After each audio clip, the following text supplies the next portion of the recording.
21. Protegendo sua igreja. Vocês estão unidos na paz por meio do Espírito. Portanto, esforcem-se para continuar unidos desse modo. Efésios 4:3. Acima de tudo, deixem que o amor dirija a vida de vocês, porque assim toda a igreja permanecerá unida em perfeita harmonia. Colossenses 3:14. É sua função proteger a unidade de sua igreja.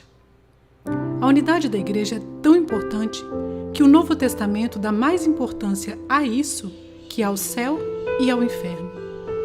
Deus deseja profundamente que experimentemos unidade e harmonia uns com os outros.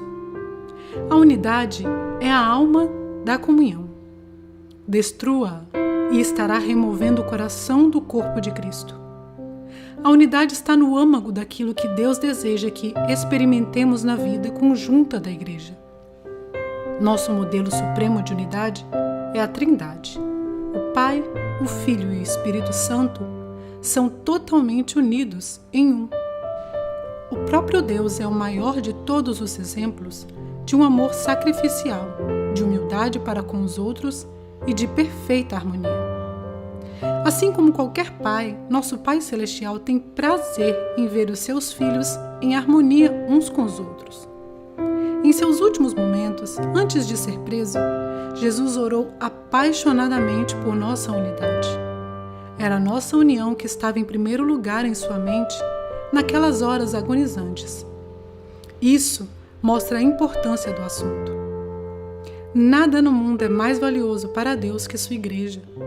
Ele pagou o mais alto preço por ela e a quer protegida, especialmente dos danos devastadores causados por divisões, conflitos e discordâncias. Se você faz parte da família de Deus, é sua responsabilidade proteger a unidade da comunhão em que congrega. Você foi encarregado por Jesus de fazer o possível para preservar a unidade, proteger a comunhão e promover a harmonia em sua igreja e entre todos os cristãos. A Bíblia diz: façam todo o esforço para conservar a unidade do Espírito pelo vínculo da paz. Como fazer isso? A Bíblia nos dá algumas orientações. Concentre-se no que temos em comum, não em nossas diferenças. Paulo recomenda: concentremo-nos nas coisas que contribuem para a harmonia e no crescimento de nossa comunhão conjunta. Como fiéis, compartilhamos um Senhor, um corpo, um propósito, um Pai, um Espírito, uma esperança, uma fé, um batismo e um amor. Partilhamos a mesma salvação, a mesma vida e o mesmo futuro, fatores muito mais importantes que as diferenças que poderíamos enumerar. É neles que devemos nos concentrar e não em nossas diferenças pessoais.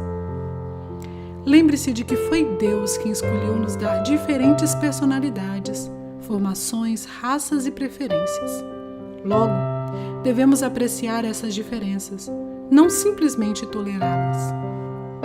Deus deseja unidade e não uniformidade. Mas para o bem da unidade, não devemos permitir que nossas diferenças, em circunstância alguma, nos separem. Precisamos nos manter concentrados no que mais importa. Aprender a amar uns aos outros, como Cristo nos amou, e cumprir os 5 propósitos de Deus para cada um de nós e para a sua igreja. O conflito é normalmente sinal de que o foco foi desviado para questões menos importantes, que a Bíblia chama assuntos controvertidos. Quando nos concentramos em personalidades, preferências, interpretações, estilos ou métodos, a divisão sempre acontece. Mas se nos concentramos em amar uns aos outros e em cumprir os propósitos de Deus, alcançaremos a harmonia. Paulo implora por isso: irmãos, em nome de nosso Senhor Jesus Cristo, suplico a todos vocês que concordem uns com os outros no que falam, para que não haja divisões entre vocês. Antes, que todos estejam unidos num só pensamento e num só parecer. Seja realista em suas expectativas. Agora que você descobriu como Deus quer que seja a verdadeira comunhão, é fácil ficar desanimado pela disparidade entre o ideal e a realidade presenciada em sua igreja. Você deve amar apaixonadamente a igreja, a despeito das imperfeições que nela encontra. Ansiar pelo ideal enquanto critica o real é evidência de imaturidade. Em contrapartida, conformar-se com o real sem lutar pelo ideal é complacência. A maturidade está em conviver com essa tensão. Outros fiéis irão decepcioná-lo e desiludi-lo, mas isso não é desculpa para deixar de congregar com eles. Eles são sua família, mesmo quando não agem como uma, e você não pode simplesmente abandoná-los. Em vez disso, Deus nos orienta. Sejam pacientes uns com os outros, fazendo concessões às faltas uns dos outros, por causa do amor que há em vocês. As pessoas ficam desiludidas com a igreja local por muitas razões compreensíveis. A lista pode ser bastante longa. Conflitos, mágoas, hipocrisia, negligência, mesquinharias, legalismo e outros pecados. Em vez de ficarmos abalados e surpresos, devemos recordar que a igreja é constituída de pecadores de verdade, entre os quais nos incluímos. Por sermos pecadores, magoamos uns aos outros, às vezes intencionalmente e às vezes sem querer. Mas em vez de deixar a igreja, precisamos ficar ali e tentar de alguma forma solucionar o que for possível. A reconciliação, e não a evasão, é a estrada para um caráter mais forte e para uma comunhão mais profunda. Divorciar-se da igreja ao primeiro sinal de decepção ou desilusão indica imaturidade. Deus tem coisas que quer ensinar a você e aos outros também. Além do mais, não há igreja perfeita para onde você possa escapar. Toda igreja tem fraquezas e problemas, e você logo ficará desapontado novamente.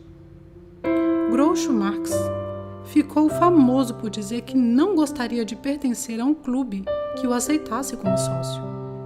Se uma igreja tiver de ser perfeita para satisfazê-lo, essa mesma perfeição irá impedi-lo de pertencer a ela, porque você não é perfeito.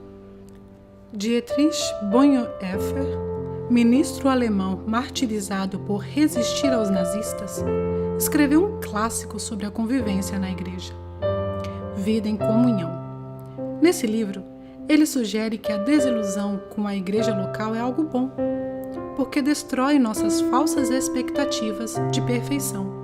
Quanto mais cedo desistimos da ilusão de que a igreja deve ser perfeita para que a amemos, mais cedo deixaremos de fingir e admitiremos que somos todos imperfeitos e carecedores da graça divina. Esse é o início da verdadeira comunidade.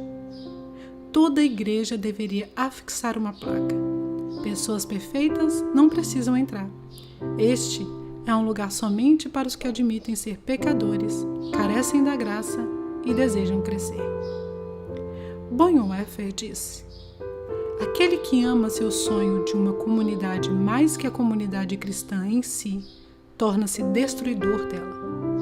Se não dermos graças diariamente pela congregação em que fomos colocados, mesmo quando não há nenhuma grande experiência, nenhuma riqueza a ser descoberta, mas apenas muita fraqueza, pouca fé e dificuldades, e se ao contrário continuamos nos queixamos de que tudo é desprezível e insignificante, estamos impedindo que Deus permita a nossa congregação crescer.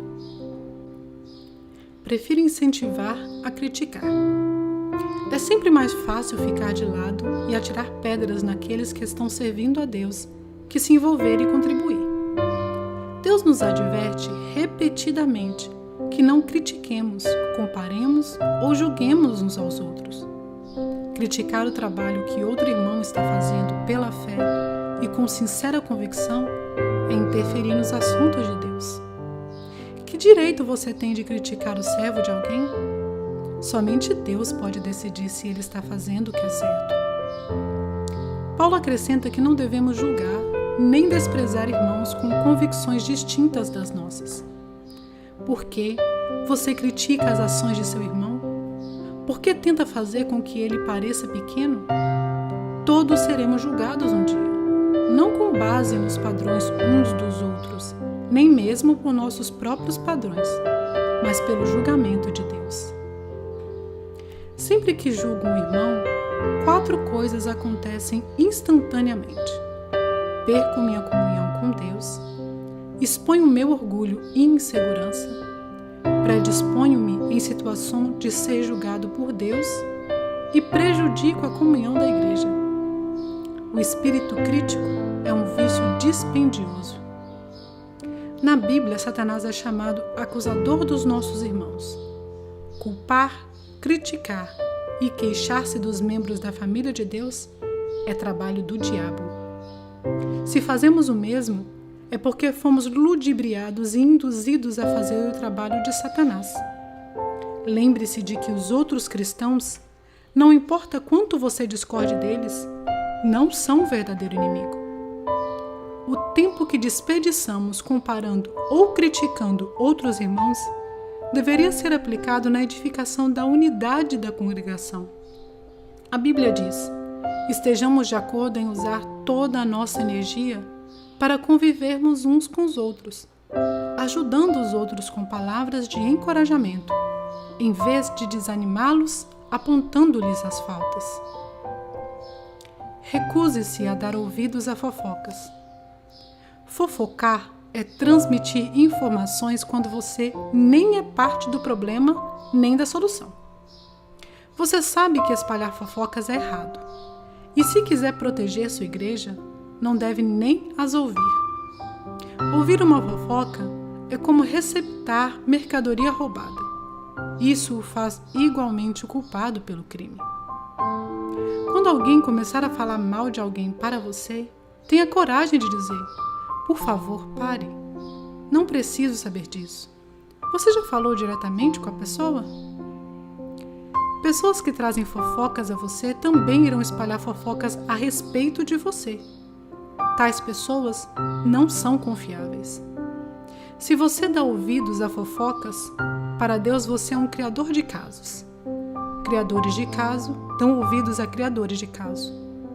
Esses são os que dividem igrejas pensando apenas em si mesmos. É triste constatar que no rebanho de Deus, as maiores feridas sejam causadas por ovelhas, não por lobos. Paulo alerta sobre os cristãos canibais, que se devoram uns aos outros, destruindo a comunhão. A Bíblia diz que esse tipo de pessoa deve ser evitada. A difamação revela segredos. Portanto, fique longe de quem fala demais. A maneira mais rápida de pôr fim a um conflito, seja numa igreja, seja num grupo, é enfrentar carinhosamente os fofoqueiros e convidá-los a mudar de atitude. Salomão lembra que uma fogueira se apaga quando acaba a lenha. Da mesma maneira, as brigas acabam quando o brigão e implicante é separado do grupo. Pratique os métodos de Deus para a solução de conflitos. Além dos princípios mencionados no capítulo anterior, Jesus ensina à igreja um processo simples, dividido em 3 etapas. Se o seu irmão o ofendeu, vá falar com ele. Resolvam isso entre vocês. Se ele o escutar, você ganhou um amigo. Mas, se ele não o ouvir, leve com você mais 1 ou 2 pessoas, para que a presença de testemunhas torne tudo legítimo, e tente novamente. Se ainda assim ele se recusar a ouvi-los, conte à igreja. Em meio a um conflito, somos tentados a nos queixar a terceiros, em vez de corajosamente falar a verdade de maneira amorosa à pessoa com quem estamos aborrecidos. A primeira atitude só aumentará o problema. Assim, o correto é procurar diretamente a pessoa envolvida. A conversa em particular é sempre o primeiro passo, e você deve fazê-lo o mais breve possível. Se vocês não forem capazes de resolver o assunto sozinhos, O passo seguinte é levar uma ou duas testemunhas para que tomem ciência do problema e ajudem na reconciliação. E o que fazer se a pessoa ainda se mostrar intransigente? Jesus ordena que apresente o assunto à igreja. E, se a pessoa ainda se recusar a ouvi-lo, você deve tratá-la como incrédulo, descrente. Apoie seu pastor e os outros líderes. Não existe líder perfeito, mas Deus concede aos líderes responsabilidade e autoridade para que mantenham a unidade da igreja. Durante conflitos interpessoais, esse é um trabalho ingrato. O pastor tem a desagradável tarefa de agir como mediador entre membros ressentidos e imaturos, que vivem em conflito. Ele também recebeu a impossível incumbência de fazer com que todos fiquem felizes, algo que nem Jesus conseguiu realizar. A Bíblia é clara sobre como devemos nos relacionar com aqueles que nos servem. Sejam sensíveis a seus líderes pastorais. Ouçam seus conselhos. Eles estão atentos à condição da vida de vocês e trabalham sob a restrita supervisão de Deus. Contribuam para a alegria de sua liderança e não para o sobrecarregar. Por que você desejaria tornar as coisas difíceis para eles? Os pastores um dia estarão diante de Deus para prestar contas sobre a responsabilidade de zelar por você. Eles cuidam de você como quem deve prestar contas. Mas você também terá de explicar. Você prestará contas a Deus sobre como se comportou com relação aos seus líderes.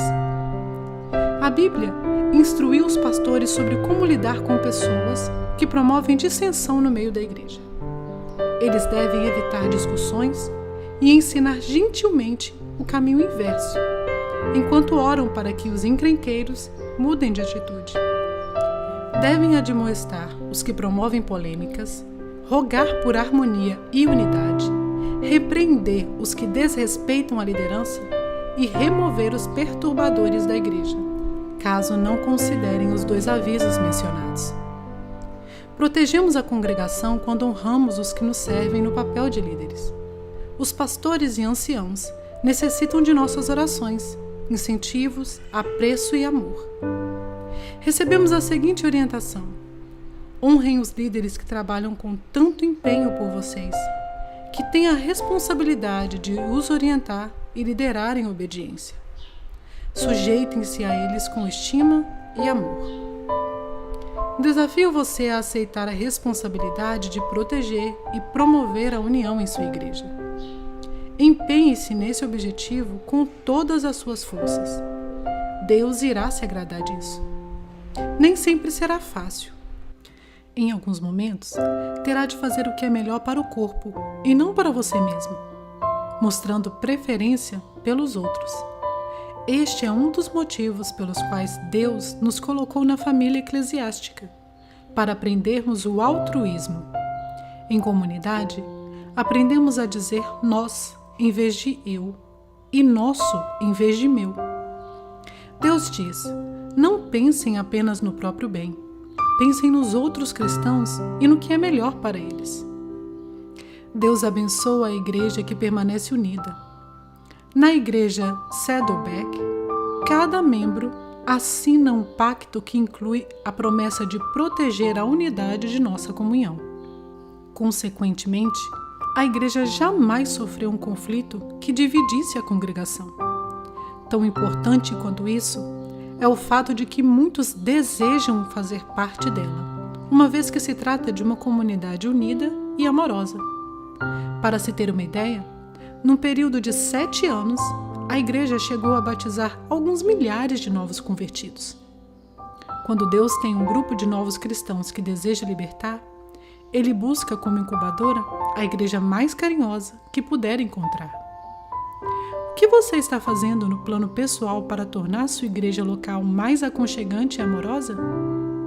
Muitas pessoas em sua comunidade estão em busca de amor e de um lugar ao qual pertencer. A verdade é que todo mundo precisa e quer ser amado. E quando alguém encontra uma igreja em que os membros verdadeiramente amam uns aos outros e se importam uns com os outros, somente portas trancadas poderiam mantê-lo do lado de fora. 21º dia. Pensando sobre meu propósito de vida. Um tema para reflexão. Tenho a responsabilidade de proteger a unidade de minha igreja. Um versículo para memorizar. Portanto, concentremo-nos nas coisas que contribuem para a harmonia e no crescimento de nossa comunhão conjunta. Romanos 14:19. Uma pergunta para meditar. O que eu estou fazendo pessoalmente para proteger a unidade de minha família eclesiástica neste exato momento?